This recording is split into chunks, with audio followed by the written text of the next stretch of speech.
This program is designed to provide general information with regards to the subject matters covered. This information is given with the understanding that neither the hosts, guests, sponsors, or station are engaged in rendering any specific and personal, medical, financial, legal, counseling, professional service, or any advice. You should seek the services of competent professionals before applying or trying any suggested ideas.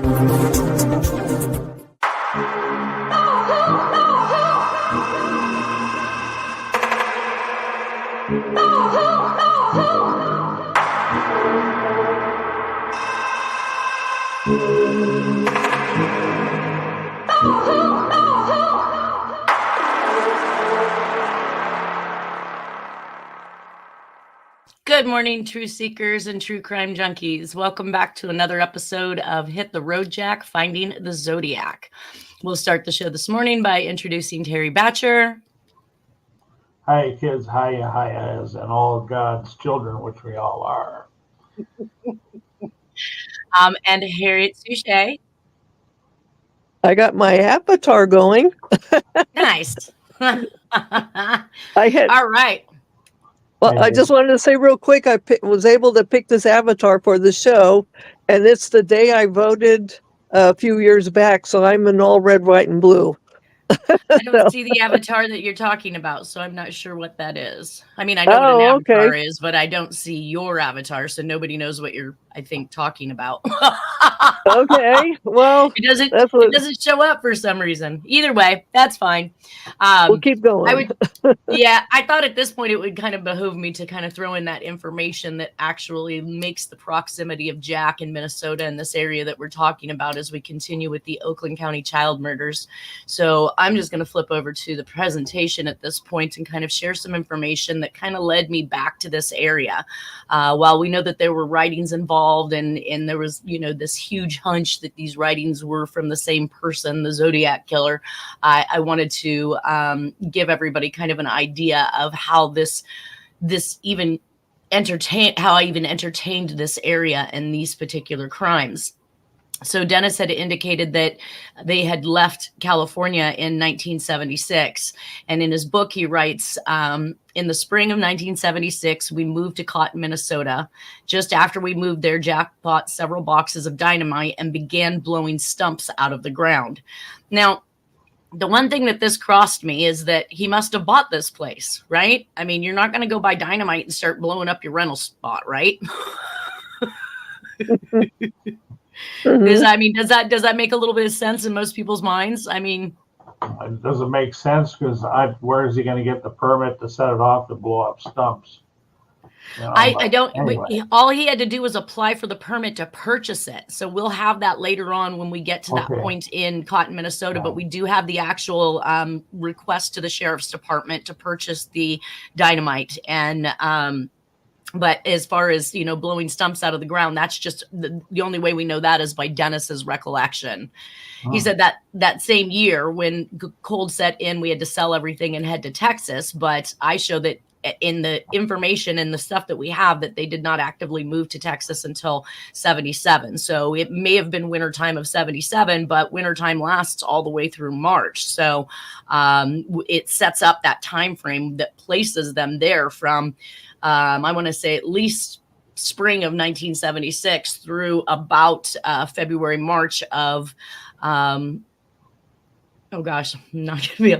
or March of 77. And of course, we know that even though Jack moves the family, he ultimately always goes back and grabs the stuff and comes back. He always has an exit plan as well as he has an entrance plan. So when he's like looking at areas, I put in here, if they moved in spring of 1976, then Jack has already been there to scout out the place that they're going to be moving to. So it says we would not have made it through the winter, but Jack brought all that dynamite with us to Texas. I didn't know what he planned on doing with it, which we find out later what he ends up having to do with it. Another thing that we found in Jack's belongings were these sets of keys. And of course, we're going to be talking about Chris Bush as one of the number one suspects in the Oakland County child murders. And his father was his dad was in finance for GMAC International, Harriet? I think so. That's ringing a big bell there. Well, that's what GMAC is. It's the finance arm of. It's the financial arm of that. That's where you get your loans to buy your new GM vehicle. Gotcha. Okay, well, that makes sense. So he has this picture inside of here. It's a GMAC keychain, and it actually has a return with a code number on it. It would be so interesting to research and see where this code went to. There must be some database or some information. Either way, it's the drop in any mailbox, postage guaranteed. It had 2 locker keys on it. I mean, these clearly look like locker keys, right? Lock. Right. I don't know. And, it's a Southfield. Yeah, Southfield, Michigan. That's spot on to where we're talking about. So exactly, that's what I'm saying. So Southfield is literally smack dab within minutes of all the locations of the abductions and the sites. Well, that when we get to it, that book address book you got is. We're coming to that. I'm going to talk about that. I'm going to talk about that next. But literally speaking, this was found inside of that green army can for ammunition with the pilot blue pen that had the bent over tip, looking like somebody just went absolutely crazy using this pen. Pieces of rope that were cut to about 2-3 feet. Rolls of film that were undeveloped, which Dennis believed that he had found images of Black Dahlia that had been rephotographed onto a newer film so that he could probably dispose of the older photographs and still maintain and keep that information. So there were a lot of very red herrings inside this arsenal box, and these keys were one of them. Let's see here. One's Hudson and one's a Herdlock key. But I think when I tried to run these numbers, I came up with something either associated with a lockbox, or not a lockbox, but something like a, what was he stashing things in? Lockers at a train station or a post office box. Or I mean, there was just a few things that this could have been associated with. Right. Undeveloped filmed, and earrings from 4 different sets. So 1 earring from 4 different sets were also found inside this particular lockbox. So again, very interesting things. That's a lot. Now, we already talked about the fact that Nora has family in Michigan. So I kind of mapped it out to show everybody where the travel line would be. And we know that if they're on this side of the planet, that they're definitely visiting family. When I mapped this out, the original time, I came up with a 16-hour and 38-minute drive time from Cotton, Minnesota to Southfield, Michigan. There is an easier route, I want to say, which was going this direction and from the top end, and it was only about 12 hours to that location as well. So there was 2 different ways they could go in, but this was the one that it populated first, and then I realized that there was actually a connective road up here at the top of Michigan to the top portion of Wisconsin. Well, plus you could have flown in too.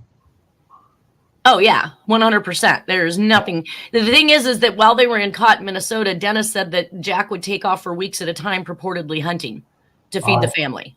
Yeah, I guess what I failed to ask is, did he actually show up with any meat? Yeah, right, exactly. Jack is notorious for, I'm taking off to get a pack of cigarettes and coming back 3 weeks later. And who does that in anybody's real life? Nobody does that. Can I say something real quick yes. Here? This is when him and his crew are working under Gerald Ford, who was, I believe, from the Michigan area, right? Gerald Ford? Yes. So he's now the president, and I've gotten several decodes where he's talking about it's an execute order from Gerald Ford.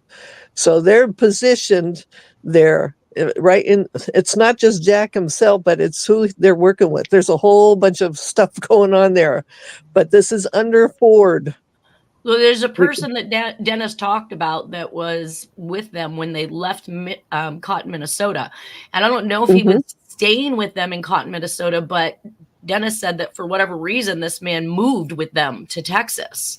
And the story became that after they got to Texas, I guess Jack felt that this guy was blabbing too much. I don't know about what. He was making comments that maybe made him uncomfortable. But Dennis says that All he knows is that Jack beat this guy with a table leg, and they never saw him again. But the kids had to come out, and Jack paid them to clean up the blood around the kitchen and everything. So evidently it was just a complete madhouse inside of there. And they were stuck in the room while they were hearing this entire, beatdown go down. And I thought that was extremely interesting. And then he never saw the man again. So I don't know if Jack ultimately killed this man or what it was, but Dennis felt it was because he was saying too much or talking too much. But I can't, unless Jack is into something, what could he had to say that would have upset Jack so much to cause him to beat him with a table leg? I have no clue. Anyways. Mm-hmm. Well, I have an idea. It was that second guy that he was seen with, especially in the abduction of Tim King when we get to that. Right. Well, it's kind of making sense, obviously, if everybody's talking about other people involved, you and Harriet as well, that this other person, exactly, Dennis doesn't know where he came from, up out of the blue. Wasn't like it was some, best friend of Jack's that he'd ever met before. And all of a sudden he's moving to Texas with him. So that brings us to this phone book found in Jack's stuff, and it 1976, 1977 phone book. So the time frame is absolutely spot on with the Oakland County child murders. This phone book belonged to a gal named Carol Settlemeyer, and at the time she lived in Southfield, Michigan. There was also a Michigan license plate with this, and the number was 120, capital M as in Mary, capital D as in dog, capital E as in Edward. So there was a Michigan license plate found with this phone book. So evidently at some point in 1977, or at least as described by a family member, when I called and discussed it with a family member, they had indicated that they hadn't seen her for over 30 years. Until 1990, or over 30 years, almost 30 years until 1993. And in 1993, well, they didn't see her then at that point, but the Rangers had found her in California because her father had passed away. So they came looking for her. Now, they had claimed that she moved when she left, although they didn't know it at the time. She had moved to South Lake Tahoe, which is basically where Jack was exiting out of. I mean, we know he moved to North Highlands for a few months there in 1975, but by 1976, he was on his way to Cotton, Minnesota. And then she is leaving, and the family didn't hear boo from her. Not a word. Gone for basically almost 30 years. I want to say it was a sister or something like that had said. And no words from her. So it's not like she reached out and called back home or wrote letters, or nobody knew what happened to her. She just right off the face of the earth. Then at that point, at some point, she had moved to the Bay Area because she had obtained a post office box in Portola, California. So that was the last address the family had been given. Portola is the Santa Cruz area, and as well, not too far, basically from the San Jose, Santa Clara area. So it's all still relative at this point. Either way, when I'm going through this phone book, I find receipts, and one of these receipts are dated. Let's see, 12/20/76. And then the other one is dated 3/3/77. So, and why these two receipts? They don't look to be very important at all. They look like they could be food receipts that, you know what I'm saying? They're not listed. It says your receipt, thank you. And the other one doesn't really have anything on it, but they're small amounts. So it'd be interesting to see how that plays in, but I know that it is relatively close to the time frames of some of these abductions and kills. And right. At least in the months, we have one in December, we have one in March, and these receipts are inside of there. There's also not the kind of thing people usually save, that type of receipt. Right. I mean, she obviously didn't care to use it for her taxes. Right. Exactly. Not enough. Right. Now, I wish at this point, and the book is gone, I have no way of going back. I wish I had actually scanned each and every page of it like I had done much of Dennis's stuff. But I can tell you what I did find in it myself personally. There was an over amount of bars listed in this book. Dog pounds for several different areas, which I know that dog hair has played into this somehow, whether or not it was, picked up in where they were dropped or what have you. We know that there was a ploy with animals. And so I see all of these different, and it's odd to have all those. I don't even keep my local Sacramento SPCA on file, you know? And she's got multiple in different locations all around the Southfield area. And then to top that off, there was a bunch of different police departments listed in here. So again, that was, you know, an eye opener for me. I mean, I think even more, she had more entries for things that were nonsensical than she had for her own friends, family, and otherwise. One other point. The name Wayne West is in that book. I took the copies down when you posted it. I have them in my files. And when we get to the OCCK case miscellaneous files, one guy they were looking at and for was a Wayne West, and that is in that book. You have the pages, or you have just the inside outside? Because I have the inside outside. I have the copies that you posted online, or Dennis posted online from a long time ago, and Wayne West is on one of the pages. Can you forward those to me? That must mean that. I'm sorry. Go ahead. That must mean that I uploaded them to the message board or something. Yes. Ooh, Wayne West is in there, and that's big. And I don't see a Wayne West on this first page at all, but I do see a John Hatfield. And Dennis thought the guy's name was John that had left with them. But just on this front, you can see Detective Bureau, Taylor Fire Department. Let's see. LP Police. Well, I know you like to do things in order, but you know, I'm always making the big circle all the time and looking at stuff and that. Another fire department, like there's just right. But the big thing is going to be that cover pattern. Vaughn Youth Bureau. What's the Youth Bureau about? All right. Well, there's the post office, Southland Post Office. All that stuff should be researched. Right. The numbers, but you know, the big thing, and that's going to be that pattern of that book, that particular style of that, and you have that out of place blanket in Bush's bedroom. When we get to the Bush case, that he had a bedroom that was, you know, the motif was a certain way, and that blanket doesn't fit the motif, but it fits There's the police motif at the top again. So we have police, detective bureau, 2 fire departments, 2 police departments. There's another number there that says dog pound. So and this is just the stuff that's written on the front side of her book. As you go through it, you get to see these other things.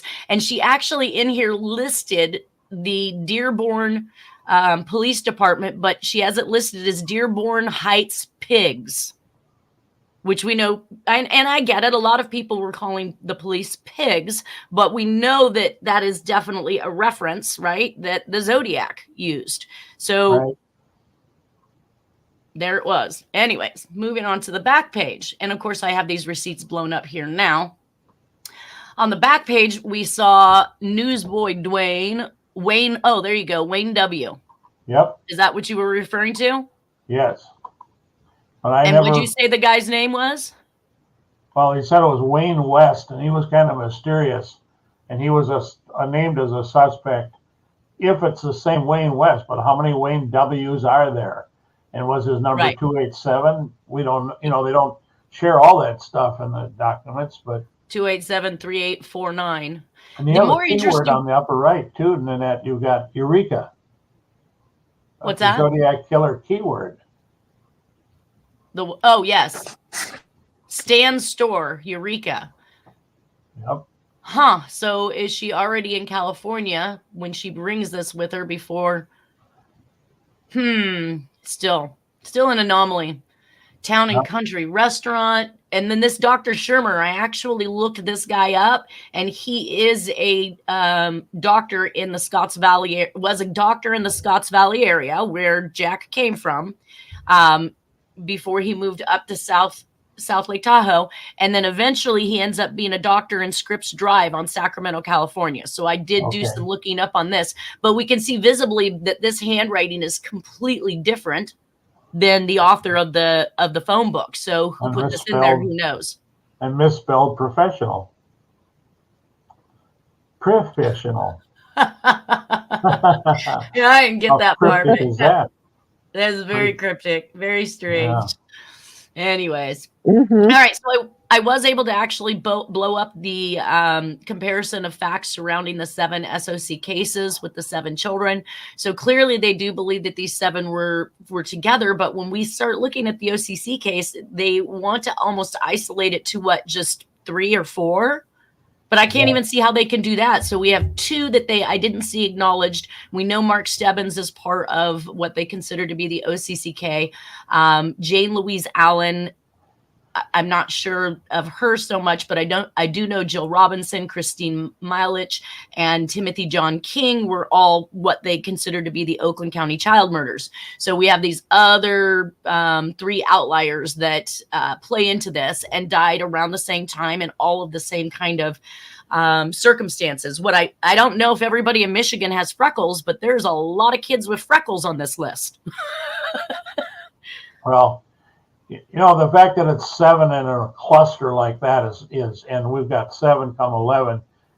I think all of them, even though they think one of these crimes they pinned on somebody or tried to or caught someone, but 7 of them in one area, that's too right. many. Way Over too less many. than a 14-month period about. Yeah, 14-month period. So, of course, I was looking at how long they were missing. One was only missing 6.5 hours before the body was found. I don't understand why they marked one as not missing. So she was never missing, like at sister's home. Oh, so Sheila Strock was killed at the house that she was at. So she never technically went missing. At the house. Gotcha. And that's why some of these people call these babysitter killings, which I think is a distraction too from the truth. But right. Well, I also thought that was because they were bathed, they had stomachs full of food, like that too. Yeah, things that are going on. So Mark Stebbins was missing for 4 days before they found him, but that doesn't really indicate that he had been held for 4 days. Just they didn't find him for 4 days. I mean, if you he was reported missing on the first day right off the bat, and his body turns up in a parking lot, on the edge of what was it called, plaza. Well, 4 days. But does that mean it took 4 days for somebody to find it? Could he have been killed the day that he went missing, and it took 4 days for someone to find it? No, I think that the autopsy on him showed that he was not dead for all that long at the time that they found his body. Been suffocated. Yeah, he was held somewhere. All of these were held alive. For Mihalich, she was held for 19 days. This thing is going to get wilder and wilder as we go through the documents and the things that the Stebbins is the tip of the iceberg, but all of it's an iceberg. But with Jane Louise Allen, she was held 3 days. Jill Robertson was held 3.5 days. Christine Milich was 19 days, or at least this is how long they were missing. And then Timothy King was only gone 6 days. Right. And 19 days is an extensive period of time to hold Christine Mihalich alive. And I think she was held that long because they were laying in wait for Tim King. But we'll get to that argument later. And he's the one I thought was interesting because when they got to the familial background, while they'll tell you who they're living with, it isn't until you reach Timothy King that you see lived with parents, 2 brothers, 1 sister, upper middle class, father, and an attorney. Right. They didn't go that deep on anybody else, what they did, what they're, what they right. Yeah. Extremely interesting that it was listed that way. Well, there's some spooky stuff. There's some spooky stuff about Stebbins, and I sent you a document where his mother said that her phone number was unlisted. Right when the cops were visiting her, she got an obscene phone call. She said the voice sounded familiar, but she was upset that it was supposed to be an unlisted number. Oh, well, we're going to get to that. Okay. where it says sexual attack, they indicate that Cynthia Cadu showed signs of being sexually attacked. Sheila Rock, signs. Mark Stebbins, signs. Jane Lewis Allen, no evidence of a sexual attack. Jill Robertson, no evidence of attack. Christine Milik, conflicting evidence. So they're not really sure if she was sexually attacked or not. And then just a question mark on Tim King. And I don't understand why there's a question mark, because what does that mean? Nobody told you? I think the cops are probably not withholding things. At that point in time, I think that they were tight-lipped about the thing completely. So they weren't sharing anything, and they stayed that way. Listening to some of these causes of death, we have Cynthia Cadu with a skull fracture from a blunt instrument. Sheila Rock was 3 gunshot wounds in the abdomen. Mark Stebbins was smothered. Jane Louise Allen died of carbon monoxide poisoning. Jill Robertson, a shotgun blast to the face, no less. Top of her head. Christine Milik, smothered. And then Timothy King, again, question mark. So did they not discover how Timothy King died? Well, he died of suffocation, according to what they said. There are autopsy reports on him say he was suffocated, that he think his nose was pinched and is suffocated that way. Same way as Stebbins. Christine and Stebbins. Christine also, yeah. So that's extremely interesting, because Jack's ex-wife talked about her son coming home and walking in on Jack trying to smother her and basically stopped him in the act, which is just frightening. Ugh, I can't imagine ever having to deal with that, man. Anyways, all right, so let's see. I don't think there's anything else in there. It brings us to our first annotated picture from the Chris Bush crime scene, and you annotated this here, so I'm going to let you describe this. Well, you see all those inverted Fs. Those are something that Jack loved, and you find out in the historical Zodiac Jack documents. He had a fixation. He had a fixation with the Fs, as we'll see when we get to the Ramsey murder note.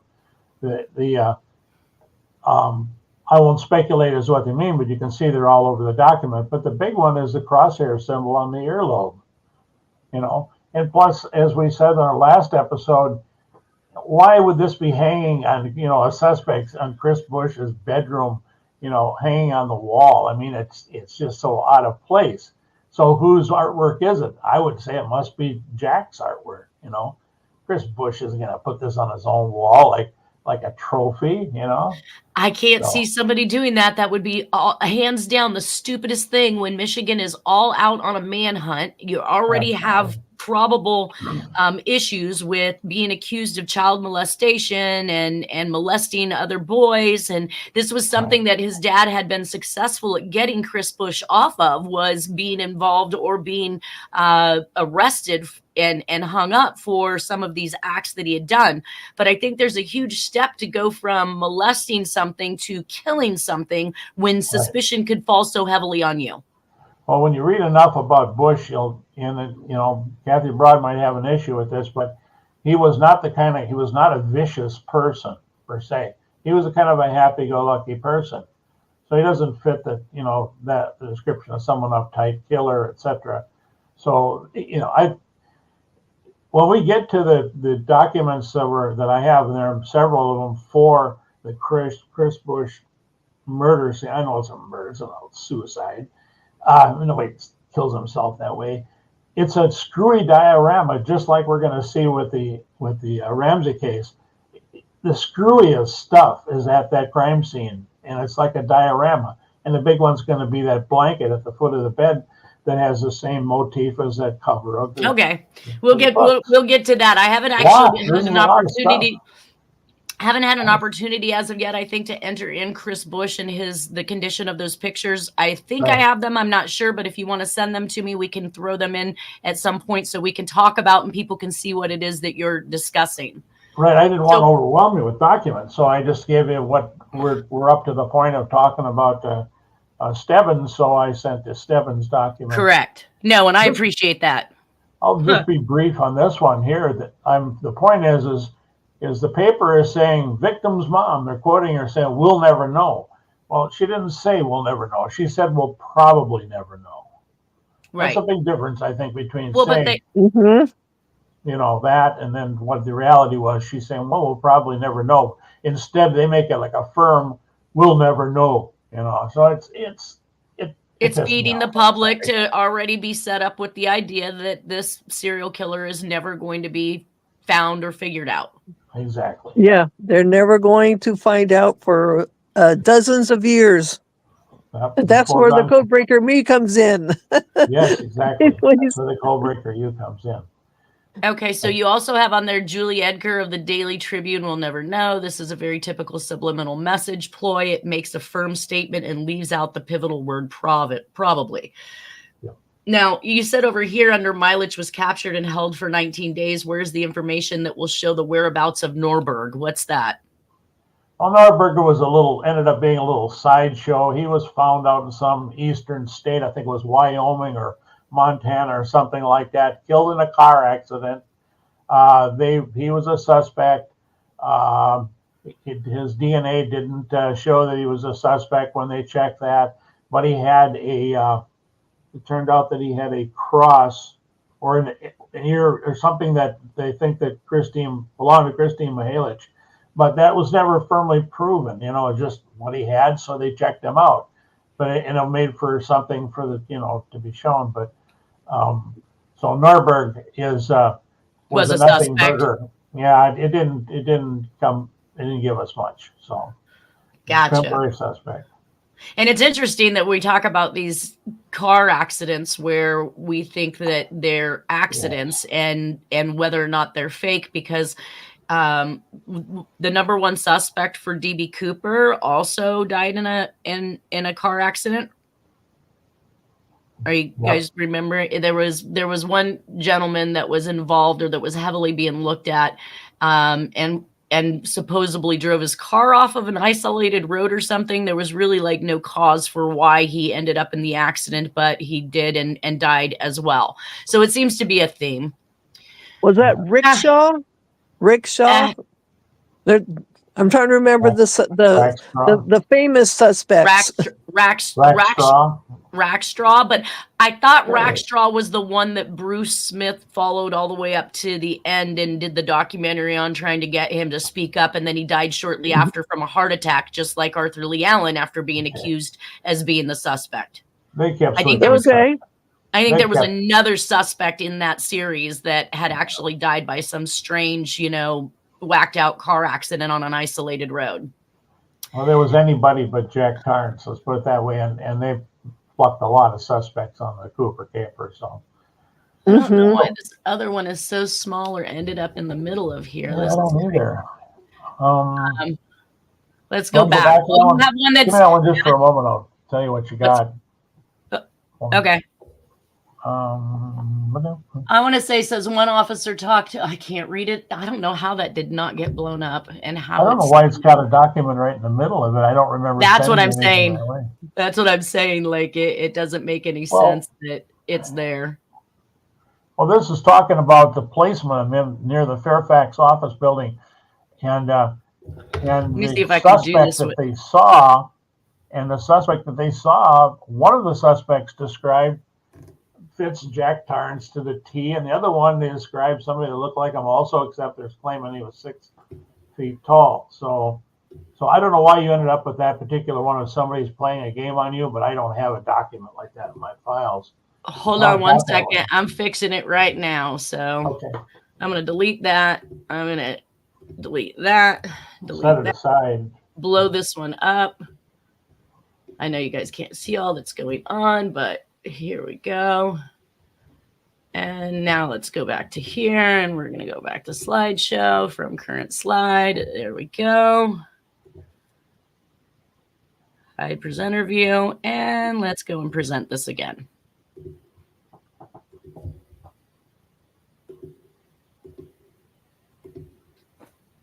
All right. Can we there we go. Back up on the presentation. All right. So this is, can you read that, Terry B, or do you need me to read it and you tell me what you found? I can click on my files. Let me just get my orientation here. Body found. Okay.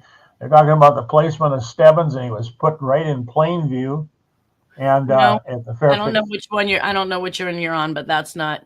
This is 12:30 p.m. This date undersigned interviewed Edward Bernstein and Phyllis Lauer of Schartzman Accounting, located in the Fairfax office building. Miss Lauer states she parked her. Oh, so this is the parking lot where the body was found. You're correct. Sorry, keep going. I thought you were reading the whole thing. Go ahead. Right. No, I'm just saying I'm trying to get to the point with it. And the point is that they said this person was 35 to 40 years old, 240 to 260 pounds, was 6 foot tall. Well, that's not Jack Torrance, but there's a conflicting one you're going to see from the same time frame that I sent you as well that does match the description of Jack Torrance. That I sent it with the same group. Okay, it's coming up then. So then the next one talks about the Fairfax Office Plaza. So that's just continuing on, and what you're giving us the date and the time frame that the body was found approximately. Right. JT and Stebbins murder case info ? Subject has a good view of area under question, large picture window, chair facing towards 10 Mile, also police scanner in front of the room. So is this is a suspect or a subject that they're talking about that had bird's eye view of this area? Right, somewhat. It sounds like it to me. It's somewhat of an elevated view of the area, and it conflicts with the other one you're going to see in terms of description. Well, 240. I don't know if Jack was quite that heavy, but I don't think so, because we saw that picture of him, and of course slim. you couldn't really tell the size of his belly, but he obviously did not look as big as he did when he was in Scotts Valley with Nora in front of the ice blue Chevy. But in 1975, the Christmas pictures we showed last week showed him being a thinner individual at that point. Right. It was just in the file, so I sent it. That's the one there. Right. So now this one is officer talked to Stebbins by phone conference. Miss Stebbins' mother. Officer was obtaining information from her when at 4:55 p.m. Phone call from subject who stated, do you know that? You know that document? Yes, I do. That's the one where I was saying earlier that she's talking to the cops and she gets a phone call. It's an obscene phone call. And he's telling her what he wants to do to her. And then he says, you know what I'm doing right now? He says, I'm jacking off. And then she stated that, and on the same document, I sent you an annotated one of this too, where I circled the fact that she said it was an unlisted phone that he called on. Oh, here it is. Sorry, here it is. Here's a bigger view of it. So that other one probably just was a secondary one. I had already blown it up and put it in here, but you're right. So this is pretty nasty. Earmuffs that don't want to hear this, but Ruth Stebbins, she stated, and he stated, I'm going to come over and stick my D in you. He then stated, do you know what I'm doing? And she stated, what? And he replied, I'm jacking off. There's a key word there, Jack. I know. And it's like, come on. But she said that she thought she recognized the voice, but she was upset that, listen, I have an unlisted phone call. Why are they calling this number? Right. Well, to me, the voice was familiar, but it was muffled, and she could not know who it was. Right. The takeaway is that this is inside information. So when we get to the Tim King case, you're going to see that, there's no way he could operate it without inside information. But he had somebody had inside information. They've got on a listed call, and they have the nerve to call when there's a cop there as well. So, and they're saying the word Jack ends up in the message. I mean, come on. Can I say something? Yeah. Can I say something just really quick? When I saw that, and you're picking out the words too, Dick Nixon.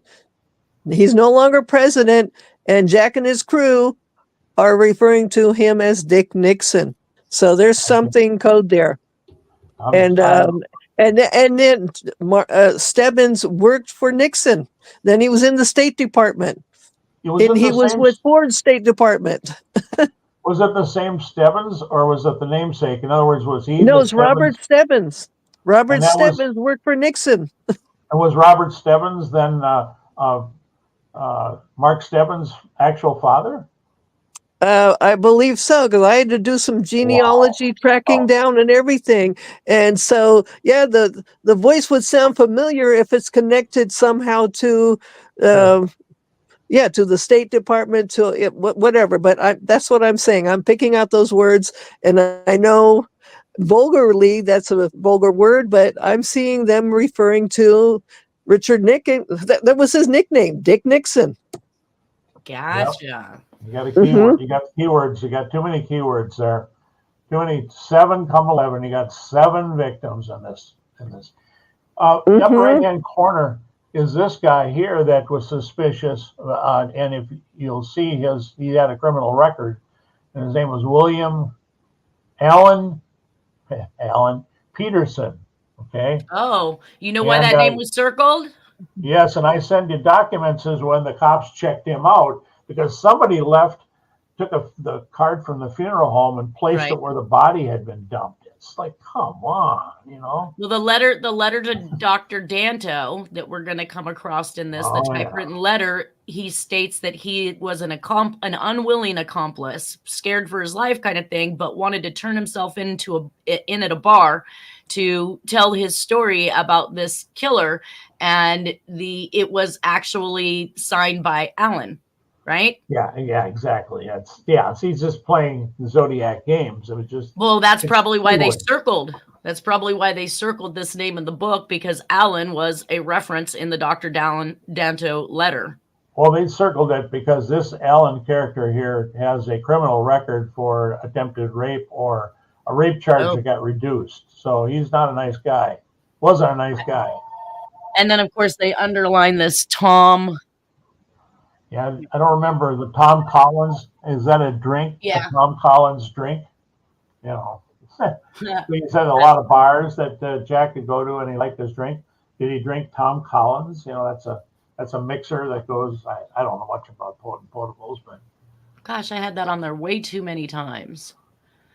I'm getting the same problem on my end. I have so many copies of that keep going through with that address book in my computer, so that I have all these copies, but I only show one copy. So someone has hijacked my own computer. I have not repaired that. I leave it that way, and I'm not sharing it. I know intentionally I leave it that way. So now this next one talks about cars that were apparently in the area when Mark Stebbins' body was found, or when he was taken. Right, and any point I was going to make to you about this here, I would have circled something on here, but the car that they're describing, does come up. Oh, there's a description. We have a dark complected white male, 5'10", heavy build, approximately 45 years old. He had medium length thinning hair, driving. That's check.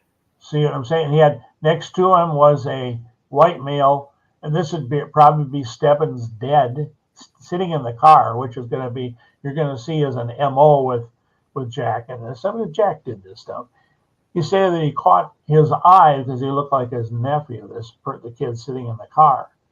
So this was right near the time and when the nervy Jack Torrance placed that body in a kind of a busy area. Snuck that body on the ground, and I sent you a picture of that body too. But go ahead with it. Yes. With your documents.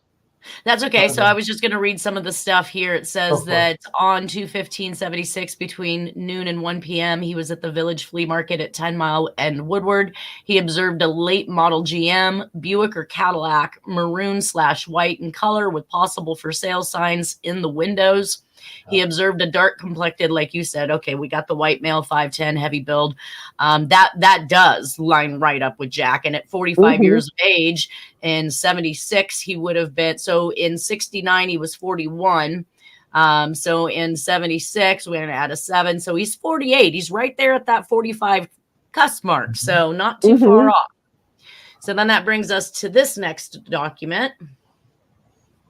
This is a little sideshow to the thing where Mrs. Stebbins was upset, and her son had been accosted by a couple of young ruffians named, I'm not sure how to pronounce that last name, Sochi, Soucie, S-O-U-C-I-E. Yeah. And and she was upset and she wanted to see the two of them.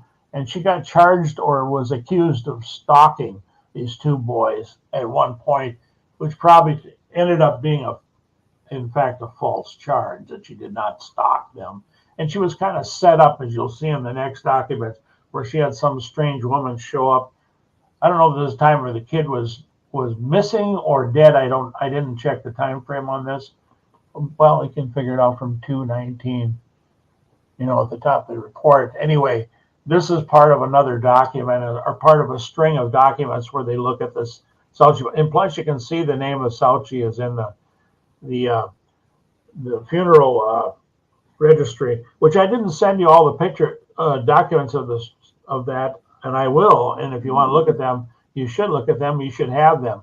So I try not to overwhelm you with that, because there's a lot in that. There's just a ton of documents, I'm telling you. So I'm trying to understand the basis for this particular document. So it's an officer received a phone call from below reference above complaint. So Margaret Gray is called in, states she went down to the Stebbins home and talked to Ruth Stebbins. She states this definitely was the woman who came to her house in August. She states she had coffee with Miss Stebbins for a half an hour. Miss Stebbins would not admit she was the one involved. So I'm not understanding how there's a complaint here, but it says officer talked to Lieutenant Sullivan of the Ferndale Police Department, who stated he talked to Miss Stebbins in reference to the above of this meeting, and she states she's upset and knows nothing of these accusations. He also talked to the two Sauci boys, Tim and Ray, and they denied any knowledge. So was these two boys Margaret Gray's sons? That's not clear to me. That's a good question. No, yeah, Sauci versus, well, I mean, it's not like they couldn't have a different last name, but I mean, you read it several times and tell me what you think, and so when you get a chance and I think the context is out. I don't get it. Yeah, the context is out of bounds. So, all right, on to the next one. I'll give you just the takeaway on it. The takeaway is like it was, they're trying to put words in Mrs. Stebbins' mouth, and she said, no, I didn't do that, and blah, blah, blah. And then as you'll see, the name Sauci will come up. You think the complaint would have been about Margaret Gray complaining that Stebbins' mother had come to her house and made accusations, but you're not seeing that inside of here. But you're saying that Mrs. Stebbins denied that. So it's screwy. Yeah. It's screwy. And there's more documents that go with it that talk about. And then what does the Sauci boys have to do with Margaret Gray, and why would they then go back to her and them then deny any knowledge of what they did? The report is so unclear. The boys denied any knowledge of what? The meeting between Gray and Stebbins, or right. Welcome to the Oakland County child killing documents that were given to the King family. I mean, you get a lot of that, and you have to sit and try to interpolate, well, what the hell are they talking about here? Because the cops aren't sharing much. They're just kind of playing their cards close to the vest most of the time. There were some good cops. I will say there were some that were really trying to do their job. But anyway, this next one's about William Allen Peterson. And if you look at everything having to do with him, because, well, he's the one that had a serious record that they were looking at, and he had his name at the Stebbins funeral. That's kind of police work 101 when they see who shows up for the funeral, Right. So the country owner of Dub's Country Kitchen on 10 Mile in Greenfield, was that some place close to where the body was found? Well, I think you're going to find that this one's going to be where they ask the person, did he ever work there? And he said, no, he never worked here. I can't, these are pretty small. That's what I'm down here. Well, no, that is exactly what it says. So Martin Potashnik was questioned, and he said that William Peterson never even worked there. Right. And it speaks about the garbage being taken out at 11 a.m. and 8 p.m., but that's going to usually be thrown, like it says, it is carried and placed in the compactor. So it's not dumping trash across the way in some dumpster or something. Like, it's obviously a trash compactor, probably right out the back door somewhere in an alley or whatever it is, wherever it's placed. So very, very interesting, but again, incomplete reports. Yeah. All right, you guys, that gives us less than 30 seconds. This show has concluded. We will pick up where we left off next time. I want to thank everybody for being here. Terry and Harriet, again, interesting as always. And we'll continue with the Mark Stebbins legacy next weekend. Everybody enjoy and take care. Bye-bye. You guys want to sign off and say bye? Bye-bye. Bye, Harriet. Bye-bye. Thanks. Bye-bye. You're welcome. Everyone Good take stuff. care. Good stuff. Thank you. Good job, Terry B.